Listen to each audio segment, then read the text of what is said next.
Donc j'invite le premier orateur, donc Canon Medical System Europe, et vous avez 12 minutes. Le premier orateur est Roger Delépole, qui va donc représenter Canon. Voilà, merci, bonjour mesdames, messieurs. Donc j'ai choisi de vous parler d'imagerie de précision, précision étant une composante importante de la médecine moderne des 4P ou des 5P maintenant, comme on l'appelle. Alors la précision peut se traduire sous différentes formes. La précision d'une image, hein, ça peut être la résolution spatiale et comment nous avons pu l'améliorer d'une manière très significative avec le premier scanner ultra haute résolution qui est l'Achillion Précision. Et puis un autre versant de la précision, notamment sur l'imagerie spectrale, grâce au Deep Learning Spectral Imaging qui est proposé depuis quelques semaines sur notre nouvelle plateforme, l'Achillion One Prism Edition.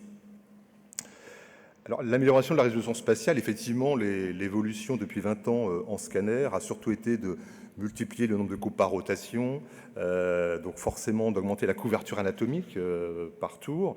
Ça a été aussi d'aller beaucoup plus vite, hein, d'augmenter les vitesses de rotation pour améliorer la résolution temporelle et notamment ce qui a permis le développement de la cardiologie. Et puis il y a une chose qui a très peu évolué en fait depuis 20 ans, c'est la résolution spatiale. Alors très peu. C'est pas tout à fait vrai puisque notamment les techniques de MBIR, donc reconstruction itérative complète, amorcées déjà et permettent déjà une amélioration de la résolution spatiale. Mais c'était, je dirais, un petit peu à la marge, puisque le facteur essentiel de la résolution spatiale en scanner, c'est essentiellement la taille des détecteurs. Et on voit que depuis 10 ans, ça stagne. Hein. Nous étions, nous, Canon, sur le détecteur déjà le plus petit depuis 1999, hein, donc ça fait déjà 20 ans, hein, le temps passe très vite. Et il y a une limite physique à ça, c'est qu'effectivement, plus on diminue la surface de détection, plus il faut augmenter le nombre de photons. Donc, effectivement, par voie de conséquence, augmenter un peu la dose. Donc, c'est vraiment très lié, taille du détecteur et la dose. Nous avons, depuis quelques mois, de disponible le premier scanner ultra haute résolution avec un détecteur de 0,25 mm.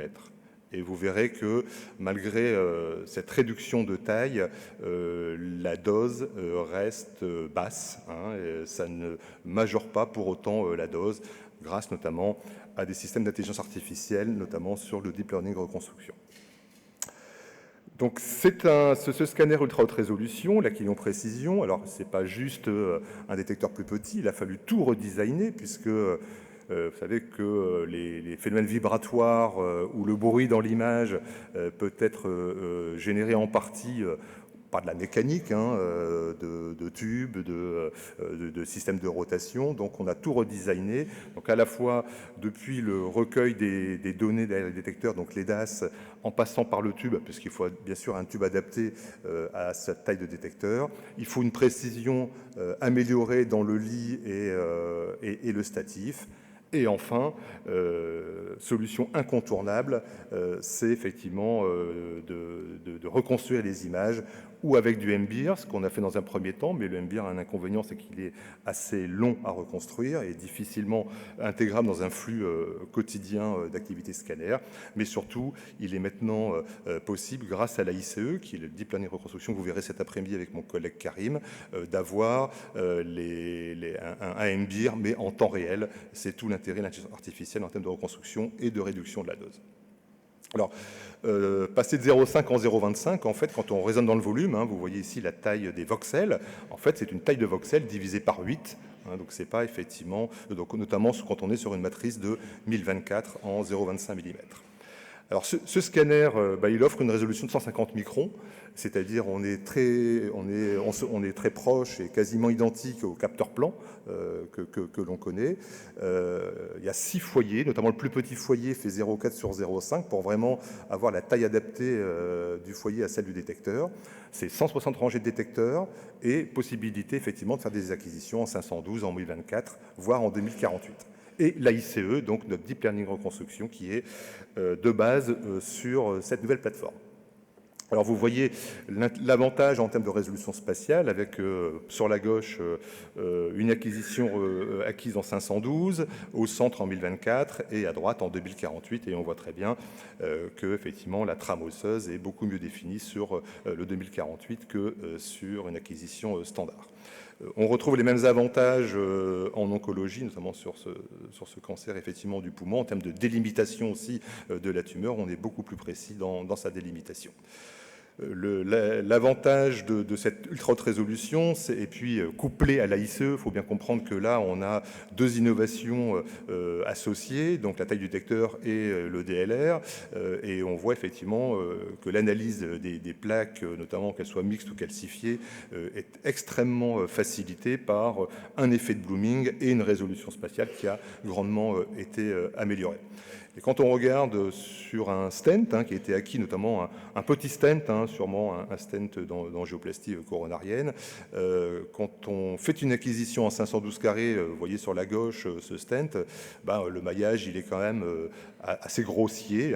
Et puis vous voyez que plus on augmente en résolution et en matrice, et vous voyez qu'en 1024 en particulier, on a une 3D qui est tout à fait presque identique à la photo de ce stent, donc on se rapproche vraiment de la réalité. Et l'exemple en termes de diagnostic, c'est ce petit thrombus juste en dessous du stent qui était parfaitement identifié. Alors l'avantage, c'est l'analyse des petits stents cardiaques en particulier, notamment quand c'est un peu compliqué, à la fois lié aux artefacts et aux thrombus incomplets. Et enfin, je vous montre un exemple d'angiographie de membre inférieur qui est réalisé par soustraction. Vous voyez qu'on est sur une résolution spatiale tout à fait identique à l'angiographie. Alors, pour Canon, l'imagerie ultra haute résolution, en fait, on va la retrouver sur toutes les modalités. Je vous ai présenté là le scanner, et notamment on a une innovation aussi sur nos arceaux 3D interventionnels avec un capteur plan qui offre une résolution spatiale de 76 microns. Vous voyez, là, le scanner vient de rattraper l'angio, et puis l'angio reprend un petit coup d'avance avec ce nouveau capteur. En fait, c'est deux capteurs en un. Il y a un petit capteur au centre, et très utile notamment pour la neuroradiologie interventionnelle, où on a vraiment besoin de zoomer très fortement compte tenu de la taille du matériel. On retrouve cette ultra haute résolution sur notre nouvelle gamme iSeries d'Aplio et sur l'IRM aussi. Vous verrez que cet après-midi, le Deep Learning Reconstruction permet aussi maintenant de faire de l'imagerie haute résolution en IRM tout en ayant des temps de séquence corrects. La deuxième partie, c'est l'imagerie spectrale, au travers effectivement de notre nouveau statif Aquilon One. L'Aquilon One, vous le connaissez, et les premières versions sont apparues il y a 12 ans maintenant. Et donc là, c'est la version qui est disponible depuis quelques semaines. Donc il y a la 4e génération de large détecteur. Alors on conserve tout ce qu'on faisait auparavant sur la famille des Aquilon One, à savoir 16 cm de couverture anatomique, c'est un 640 coupes par rotation, une vitesse de 0,27 secondes, une particularité très intéressante, c'est le débattement latéral du lit, et ce système est aussi associé bien sûr à la ICE, au Deep Learning Reconstruction, mais aussi surtout l'innovation, c'est le Deep Learning Spectral Reconstruction que je vais vous présenter. Alors, je vous parlais du débattement latéral. Juste avant de parler de la très haute technologie, il y a quand même un principe de base qui est l'acquisition à l'isocentre, qui est nécessaire pour avoir la meilleure qualité et la dose la plus faible. Et on a effectivement une fonctionnalité qui va nous permettre de déplacer le lit effectivement à l'isocentre. Donc c'est un débattement latéral. Et si on n'a pas eu l'occasion de le faire, vous voyez que là on a fait deux topogrammes, mais le patient n'est pas à l'isocentre, mais en fait, automatiquement, le manipulateur, depuis son local de commande, va pouvoir bouger le lit en haut, en bas ou en latéral. Vous voyez ce topogramme qui vient de s'afficher, donc où là le patient est au centre. En fait, il était virtuellement reconstruit. Il n'y a pas eu de passage des X, on n'a pas été obligé de refaire un topogramme. Mais là, en fait, la prise en compte de l'isocentre va être réalisée pour les calculs de la dosimétrie et la modulation de la dose. Alors, la particularité de notre nouveau système d'imagerie spectrale sur l'Aquilon Prism, au niveau de l'acquisition, c'est une technique que vous connaissez de KV switching pendant la rotation.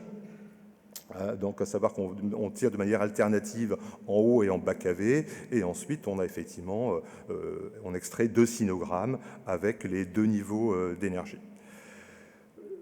Là où on a une particularité, c'est qu'on n'est pas limité, on peut faire des acquisitions en imagerie spectrale, quel que soit le champ, jusqu'au champ le plus large de 50.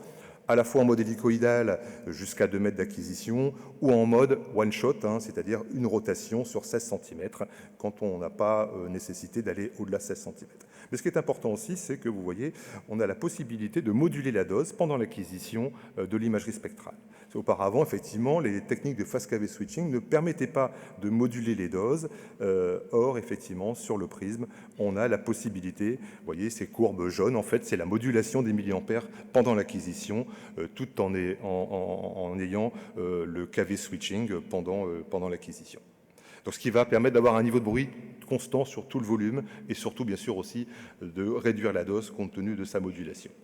L'originalité, effectivement, de notre imagerie spectrale, c'est la technique de reconstruction, puisqu'on a utilisé toute l'expérience que l'on a maintenant depuis 1 an sur la reconstruction des images, la ICE en particulier, pour effectivement trouver des solutions, puisque au départ, vous avez des projections qui sont incomplètes. Vous avez la moitié pour un niveau d'énergie, l'autre moitié pour l'autre niveau. Et en fait, le deep learning spectral va effectivement reconstruire les projections complémentaires des 2 niveaux d'énergie. Ce qui fait qu'au final, on a 2 sinogrammes complets avec l'ensemble des projections aux 2 niveaux d'énergie différents.